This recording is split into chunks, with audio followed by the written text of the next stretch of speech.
Assalamualaikum warahmatullahi wabarakatuh. Tabi pun, izin memperkenalkan diri, nama saya Hoyunisa dengan NPM 2215011-056 dari Fakultas Teknik Program Studi Teknik Sipil. Di sini, saya akan memaparkan resume materi PKKMB Universitas Lampung tahun 2022 yang telah dilaksanakan pada 15-16 Agustus tahun 2022 untuk tingkat universitas dan pada tanggal 18-19 Agustus 2022 untuk tingkat fakultas dan jurusan. Selamat menyaksikan!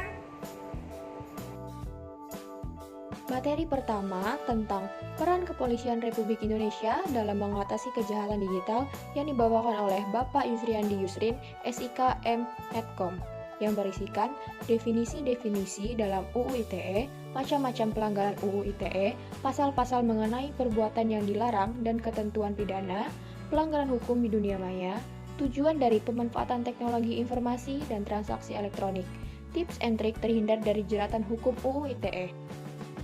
Materi kedua tentang pengembangan karakter mahasiswa sebagai intelektual dan anti kekerasan atau anti perundungan yang dibawakan oleh Ibu Dr. Susetya Herawati ST MSI yang berisikan pengertian bullying atau perundungan, UU Perlindungan Bullying, generasi muda sebagai warga Indonesia, tanggung jawab generasi muda, serta fenomena patologi sosial.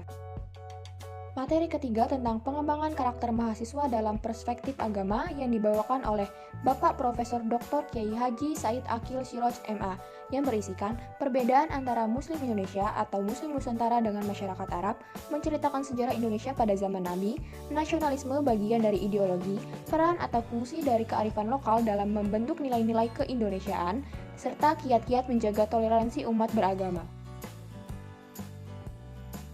Materi pertama tentang Merdeka Belajar Kampus Merdeka yang dibawakan oleh Bapak Profesor Dr. Heryandi SHMS yang berisikan Pilar Visi Indonesia 2045, Indikator Profil Pelajar Pancasila, Dasar Hukum Merdeka Belajar Kampus Merdeka, Tujuan Merdeka Belajar Kampus Merdeka. Materi kedua tentang kesadaran lingkungan hidup, manajemen risiko, dan kampus sehat yang dibawakan oleh Bapak Profesor Dr.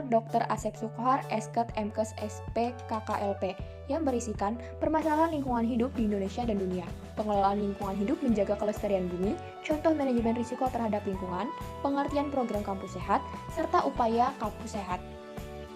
Materi ketiga tentang etika dan norma kehidupan kampus yang dibawakan oleh Bapak Profesor Dr. Yulianto MSI yang berisikan 4 tipe karakter mahasiswa yang ada di perkuliahan, 10 karakteristik mahasiswa ideal, 5 cara menjadi mahasiswa ideal.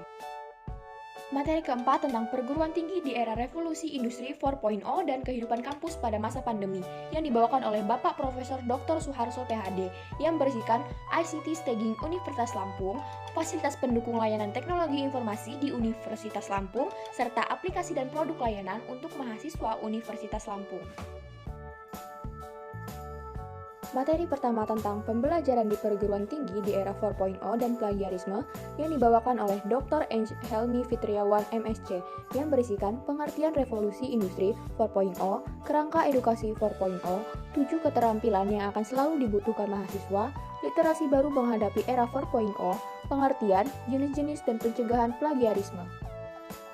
Materi kedua tentang sistem perkuliahan dan peraturan akademik yang dibawakan oleh Bapak Dr. Muhammad Irsyad STMT yang berisikan pelaksanaan kurikulum, peraturan akademik, 8 bentuk pembelajaran di luar kampus, dan hal yang perlu diperhatikan dalam perkuliahan.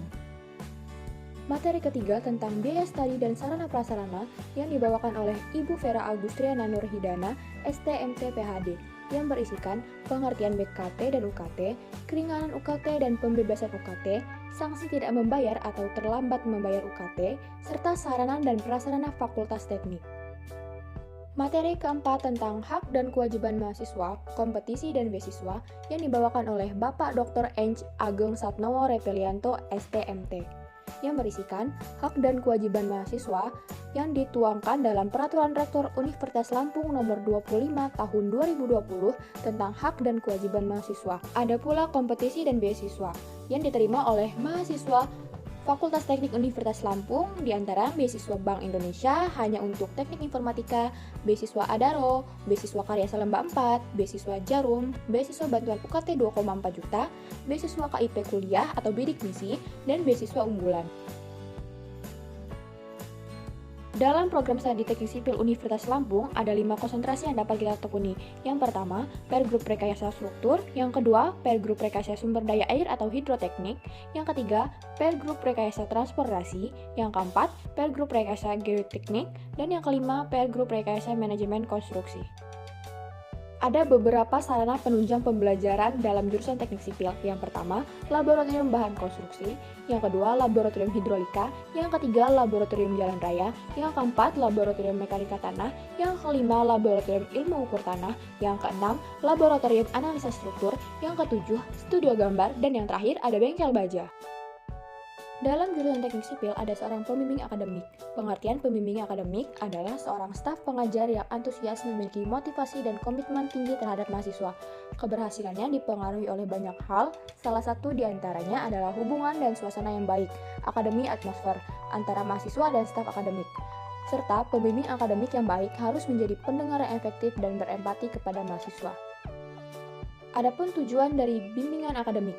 Pembimbing akademik dilakukan dengan tujuan membantu mahasiswa memecahkan masalah yang timbul dalam proses pendidikannya yang bersifat akademik maupun non-akademik dalam rangka meningkatkan kualitas pembelajaran mahasiswa dan mengarahkan mahasiswa untuk dapat menyelesaikan pendidikannya dengan hasil sebaik mungkin sesuai dengan bakat dan kemampuannya dan tepat pada waktunya.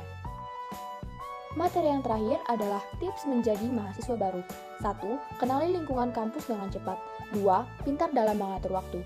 3. Rajin atau mudah bersosialisasi dengan orang baru. 4. Berikan kesan yang baik dan dekat dengan dosen. 5. Sering berinteraksi dengan senior. 6. Pahami peraturan kampus. 7. Membuat schedule pribadi. 8. Menjaga stamina tubuh. 9. Mencari informasi beasiswa. 10. Menjaga motivasi untuk kuliah. 11. Menomorsatukan kuliah. 12. Ikut organisasi kampus. 13. Banyak menggali informasi dan pengetahuan. Dan yang terakhir, menguasai bahasa Inggris dan komputer. Itulah pemaparan materi dari saya. Saya ucapkan terima kasih. Apabila ada kesalahan penulisan dan perkataan, saya mohon maaf. Kepada Allah saya mohon ampun. Saya akhiri. Wassalamualaikum warahmatullahi wabarakatuh.